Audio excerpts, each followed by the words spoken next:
গোশ রানলেই হয়। সেদিন এই পিয়াজি বানায় ভাত খাওয়াতে আমারে কেউ আটকাতে পারবে না। বিষের মতন যতই ঝাল হোক না কেন, ভাত শেষ না হওয়া পর্যন্ত উঠতি মনে চাবি, এত টেস্ট। আল্লাহ রহমতে হাড়ি ভরে দিছি। ছপা ছপ ভিজাই ফেললাম 1 কাপ। আধা ঘন্টা পর বাইটে নেব, বেশি না 1 বাটান দিলেই হবে, কিছু ডাল নিপিস হবে, ছাবা ছাবা মতন আর কি। এইবার গামলার মধ্যে দিয়ে দিচ্ছি এবার ডাল খুশি আর 1 মুঠ দামলা কাটা পেঁয়াজ ফেলাই দিলাম। আবার আস্তে আস্তে কয়েক কোয়া রসুন। ওধারে গোশটাও একদম ভুনা ভুনা হয়ে গেছে।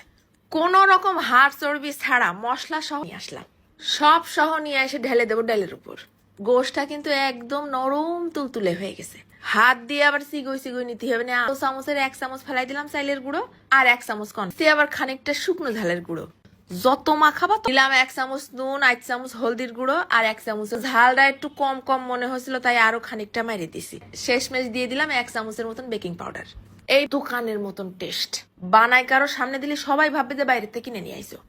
দোকানের মতো লোক দিতে এই মতন করে একবার ভাইজে নিলাম, বেশি না 2-3 মিনিটের জন্য। উঠে নিয়ে আসি যখন হালকা একটু ঠান্ডা হয়ে গেছে, এই পর্যায়ে এটা কিন্তু তোমরা ডিপিং করে সংরক্ষণও করতে পারবা বেশ 2 সপ্তাহ খানিক। পিরিসের পর চাইপে চাইপে পাতলা শেপ দিয়ে নেবো পেঁয়াজের মতো। দেখতে যেরকম লোভনীয়, খা আবার একটু ভাজা মুসমুসে করে নেবো 3-4 মিনিটের জন্য। ক্যামেরা অন করতে করতে প্রথমগুলো একটু বেশি ভাজা হয়ে গেল, তাতে আবার সুন্দর মুসমুসে লোভনীয় কালার আইছে। সন্ধ্যার নাস্তায় চায়ের সাথে, টিফিনে বলো অথবা শুধু ভাতের সাথে গেছে আমার গোশের পেঁয়াজি। আমি তো বাপু দুনিয়ার ছাড়া আর কিছু বুঝি না। 2 ঘন্টা আগে ভাত খাইয়ে উঠেছি, পেঁয়াজি পর আবার নিয়ে বইছি ভাত। বেশি না, মাত্র 5টা শুকনো ঝাল ভাতের মধ্যে ডলে নিছি। নিলাম আরো 3টে কাঁচা ঝাল, খানিকটা তেল দিয়ে ভাত কটা আগে চটকাই আবার হবি না। এরপর ছপা ছপ বড় বড় দেখে 2-3 খেন পেঁয়াজি নিয়ে এসে আবার ভেঙে নিলাম ভাতের। দেখেই তো জিবলাটা লক লক লক লক করতেছে। এই নামলাই তো তার কান্দে উঠে যেতে মনে যাবে না, যে খাইছে সে বসবে কি করে।